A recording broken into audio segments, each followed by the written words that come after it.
Hi, it's Cindy from the Osterville Library, and today we're very pleased to bring you Greg Berman. He is a coastal process specialist with Woods Hole Sea Grant and also the Cape Cod Cooperative Extension, where he provides technical assistance on coastal geology topics such as shoreline change, erosion control alternatives, potential effects of human activities on coastal landforms, coastal flood plans, coastal hazards, hazard mitigation, analysis, and dune restoration and techniques. And I think this is so timely now with all these storms and things going on. So first, Greg, welcome. Great. No, thanks for inviting me. So why don't you tell us a little bit about all the beaches here on the Cape and how they came to be, and then we'll see what's happening to them. Sure. So here on Cape Cod, we have a extensive history, not really hard rock history, but more of sediment being sand, gravel, things like that. And that's basically because tens of thousands of years ago, we had our last glacial event. So when those glaciers came down from the north, they brought with them all of the sediment, sand, mud, clay, boulders that would form Cape Cod. And they came about as far as the islands, so Martha's Vineyard, Nantucket. And they couldn't go any further south, so they started to melt and they dropped out the big stuff, right? So the boulders landed right at the edge of the ice, and then the sand, silts, muds were able to move further away through streams and rivers. So that forms the floodplains. So that was one stand of the ice. And then as the ice retreated, it didn't retreat in a steady fashion. It retreated rather rapidly. And then it stopped about where the center of Cape Cod is and formed another terminal moraine. So that moraine deposit is the end of the ice. So it dropped out more boulders that formed the spine of Cape Cod. That's actually why when you go look at the Elizabethan Islands, they're a little rockier and they have that configuration. That's a terminal moraine deposit. So after that spine formed again, you have the sand, silts moving across, forming the rest of Cape Cod. And then um, the glaciers continued to retreat. The water continued to increase as that ice on land melted and went into the water. And then something kind of interesting, kind of regime changing happened about 6,000 years ago when the water level got high enough that George's Bank actually went underwater. Wow. So before that, you actually could have walked from Cape Cod all the way out to George's Bank and kept your feet dry. Wow. After that, it went underwater. And what that means for erosion on Cape Cod is that before that, you weren't getting much wind and waves. You were only getting very local wind and waves striking the outer arm of Cape Cod. But after that, now we have the full extent of the Atlantic coming in. Hmm. So you have much more rapid erosion. And that erosion of the glacial landforms is what forms our beaches and dunes. So that glacial material eroded. You're thinking like Wellfleet, Eastham, kind of the center of the arm of Cape Cod eroding, and then it gets transported to the north and to the south. Hmm. So this is when Monomoy first starts forming and Provincetown first starts forming. Provincetown wasn't there 6,000 years ago. So Wow. it's relatively new to the Cape. Huh. And it's that erosion of the glacial landforms that brings that material to form the area. And it's pretty much all dunes and sand up in Provincetown because it doesn't have that original glacial material. That's kind of interesting. Will it be here in 6,000 years? We can hope. Yeah, it's interesting because in Osterville here we have Dowses Beach, which got its name because it used to be the Dowses estate, and during one of the hurricanes, it got washed away. So with these past storms, we've heard about two or three houses falling into the ocean along the bayside. How do you see what's happening now? Going to continue? I read somewhere where it says with the ocean around the Cape has risen by 11 inches and since in the past maybe 75 years or so, 100 years. Yeah, so that's really interesting that you bring up the recent storms and the historic hurricanes. And you're you are accurate. It's risen about 11 inches within the last, 80 to 100 years. It's increased much more in the last, several decades and the original decades in that 100 years. But when we're talking about storm exposures, Osterville is obviously going to be much more exposed to hurricanes, tropical storms coming from the south. So that's why you'll hear about those particular beaches seeing all the impact during hurricanes. Whereas on the North Shore of Barnstable, Cape Cod Bay shoreline, you typically see a lot more exposure to nor'easters, winter storms, because the wind's coming from the northeast. So that's what's been happening in the last few years, certainly more than hurricanes. The last hurricane to, you know, impact our area was Hurricane Sandy, and that was a number of years ago. But we've been having winter storms fairly frequently. There were some big ones back in 2018, and obviously the ones just back in February did some pretty major damage on some of the beaches in Sandwich. Yeah, it's pretty scary, and it seems like every year we're losing more and more houses into the water, and they keep like Sandwich Beach, they keep putting sand there, but like the next day it's gone.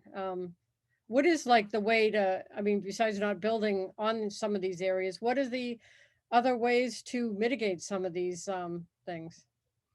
Yeah, so when I hear that a lot, like you were spending all this money, you were putting sand on the beach, and it's gone, right? But it's not actually gone. It just isn't where you put it anymore.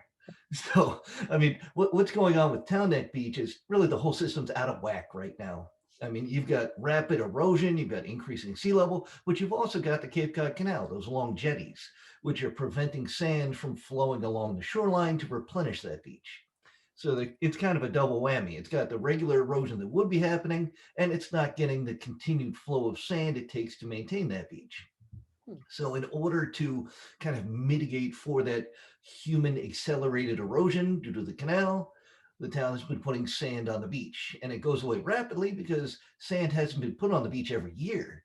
It's just kind of more recently that we're doing these larger pulses.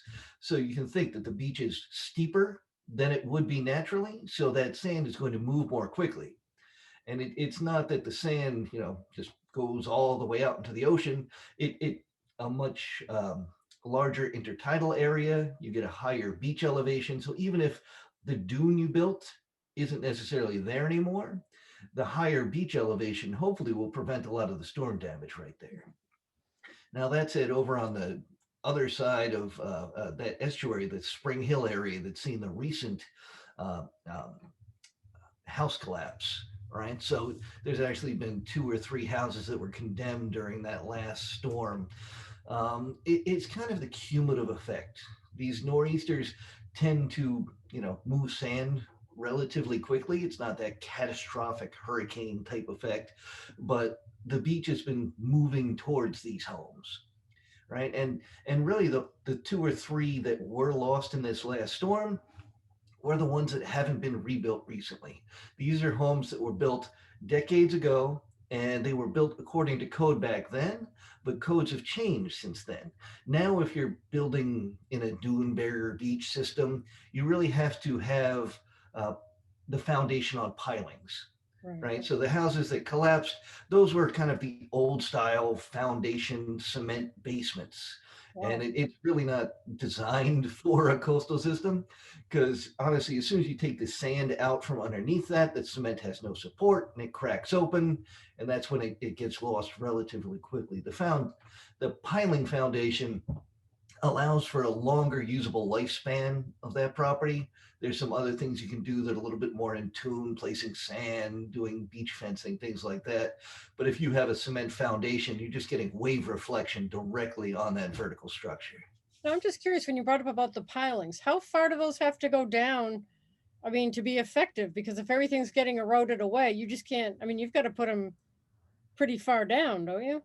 Oh yeah, yeah. It's like an iceberg. There's a lot more that you don't see than you do, Yeah. and it's dependent on any particular house, but it's tens of feet. It's not Yeah.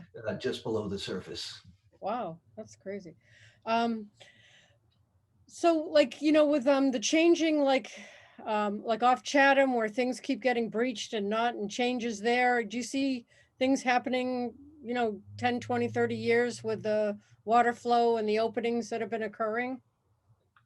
Oh yeah, yeah. That's a fascinating spot too. So, back in 1987, a breach formed in the barrier system, and it was studied pretty extensively back then. I think I have a volume of books about that particular break, and it was determined that, oh, okay, this is part of a cycle. It's part of a system. We should have another 40 or 50 years till the next one, So and then this, there was another one formed. So back to the drawing board with that. But the whole idea now is that it's periods of migration versus inlet formation. And hopefully, we're kind of exiting the inlet formation phase because we really need that barrier beach to continue down towards the south. So, I mean, just looking at that barrier system, you can kind of tell that the sand is moving towards the south. That's where all the deltas and sand spits tend to move down. And once one inlet gains dominance over the other one becomes sand clogged over time. And then it's just waiting for a particular storm with the right wave energy and direction to push that sand up, plug it up, and then things stabilize for another short period of time. But the whole area is, I mean, from a scientific point of view, wonderfully dynamic. It's great to see it and explore it. Our organization put together something called the shifting shorelines of Cape Cod. And I can send you that web link, but you can go on there and it's satellite imagery from 1984 to current times, kind of like a little flip book. And you can really see how the sand moves along that particular area, things opening and forming and closing. it is interesting because I was saying before we started that I think I remember an extra parking lot at Sandy Neck Beach when I was a kid. And sometimes when you're walking the beach, you can see these big tar balls, that look like part of a parking lot. So I'm thinking, oh yeah, I must be right, and um, but that'll be interesting to find out if that did exist or not. But as you said before, like Chapin, was it Chapin Beach, the parking lot there several years ago? Um, Yep. So that was during one of the really big winter storms. So I mean, really, the winter storm in recent memory is from 1978. And that was the storm of record, right? So that was the biggest storm in Cape Cod Bay. That's our record breaker. And there was a parking lot, probably a couple of 100 feet out from where the parking lot is now for Chapin Beach, completely destroyed during that storm. And yeah, you'll see chunks of asphalt every now and then. That's what that's from still. was that from the blizzard of '78? Yes. I remember I was up in college then, and of course, you didn't have the internet and everything, and phones were out and everything like that. And everybody was saying that the bridges were washed out and all the crazy rumors that were going around because it was really such a devastating storm in so many ways. Yeah. Yeah. So that blizzard had the highest water level. So that's why I'm saying that's record breaking. But Oh, it also had the wind and waves to cause a lot of erosion. We've recently actually broken that record just for water level hmm. back in, I believe it was the January storm in 2018. So that was actually a higher water level recorded at the tide gauge in Boston. So this storm in 2018 was about 2 inches higher than the water level in 1978. Hmm. Now, the interesting thing when we're talking about sea level rise is that tide gauge was actually there from 78 to now and extensively longer than that. But it has measured the water level, sea level rise, increasing over 4 inches during that period of 40 years between the storms. So what that means, if those two storms happen the same year, 1978 would be higher. Hmm. It's because the 2018 storm is starting at a higher level, right? Wow. We've actually got a higher starting point, so it's breaking the record. The only reason we have that record broken is because of sea level rise. Yeah. Well, I know a lot of those hotels in a certain area of Boston now, every time there's a full moon and a storm or something, it all floods out in that area. I forget what the area is called, but yeah, it's a lot of changes and things like that. Yeah, and it's certainly hard up in Boston too. I mean, at least here on Cape Cod, we have a little bit more natural shoreline. We have beaches, and while beaches erode, there may be a little room to pull back. Boston, everything is extremely armored and bulkheaded, and the only place to go is straight up. Yeah, So that's interesting. there's some innovative things being tried up there, but it's a very different ball game than down here. Yeah. I guess the other thing we quickly talk about is like the water quality is like with so many of these houses that are on the water that were older and the septic systems and, you know, how water flows and some of the issues that that's changed and that are being addressed now. Yeah, so one of the systems is called Title V. So it's a regulatory system through the state that requires a certain separation so your nitrogen isn't going directly into the water body. So that's fairly effective. It's often done during transfers of deed when they actually get inspected. So if you're getting a lot of work done, that's when you have the opportunity to go in and make a system a little bit more friendly to the environment.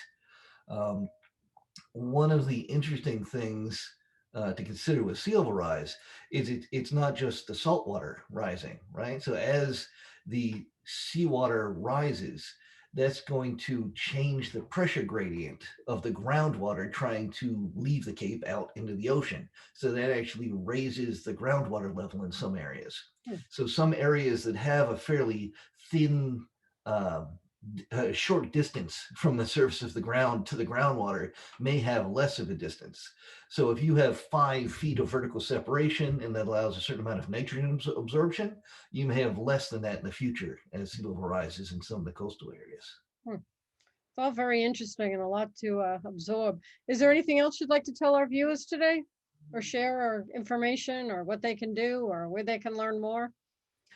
Well, I'd be happy to send you some of our websites and links that Great. you could share with your stakeholders. And I think part of what we try to get across is our systems have been changing for thousands of years, right? So it's changing a little bit faster now.